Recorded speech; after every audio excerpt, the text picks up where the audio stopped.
ఆగండి. ఆగండి. ఈ వీడియోని మాత్రం స్కిప్ జేయకండి. ఎండ్ వరకు చూసి ఈ వీడియోని మన ఏపీ గవర్నమెంట్‌కైతే షేర్ చేసేయండి. షేర్ చేయడం వల్ల మనం ఒక్కరి ప్రాణాలైనా కాపాడగలం. ఎందుకంటారా? Hi everyone. Welcome back to CJ talks. So ఏంటంటే ఈ బ్రిడ్జ్ మీ అందరికీ తెలిసిందే. మన రాజమండ్రి బ్రిడ్జ్ అంటే ఫేమస్ కాందే కాదు. చాలా ఫేమసు. సో ఎంత అందంగా ఉంటది. 2 సైడ్‌ల గోదావరి, బ్రిడ్జ్ కింద నుంచి ట్రైన్స్, ఇంకా పడవలు, బ్రిడ్జ్ పైనుంచేమో వెహికల్స్. అసలు చాలా మంది ఆగి ఫోటోస్ తీసుకుంటూనే ఉంటారు. ఇంత అందంగా ఉన్న బ్రిడ్జ్ మీద చాలా మంది ప్రాణాలు పోతున్నాయి. ఎందుకని? మాక్సిమం అవేవి అక్కడి నుంచి ఎక్కువ సూసైడ్స్ అనేది చేసుకుంటున్నారు. సో నేనేమంటున్నానంటే, సో ఆల్రెడీ బ్రిడ్జ్ మీద వర్క్ అనేది జరుగుతుంది. ఇంకేంటంటే ఆ ఉన్న 2 సైడ్స్ కూడా ఇంకొంచెం హైట్ ఉంటే సో ఎవరైనా దూకడానికి వీలుండదు. సో ఎందుకంటే వాళ్ళకున్న ప్రాబ్లమ్స్ వల్ల అయితే చాలా మంది సూసైడ్స్ చేసుకుంటున్నారు.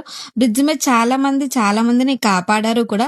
బట్ ప్రతిసారి అందరూ అందరిని కాపాడలేరు కాబట్టి సో ఇంకొంచెం అవి హైట్ ఉంటే వాళ్ళు దూకడానికి వీలు లేక వాళ్ళు ఇంకొక దగ్గరికెళ్ళేలోగా వాళ్ళ మనసు మార్చుకోవచ్చు కదా! ఎందుకంటే ఆత్మహత్య అనేది చాలా పాపం.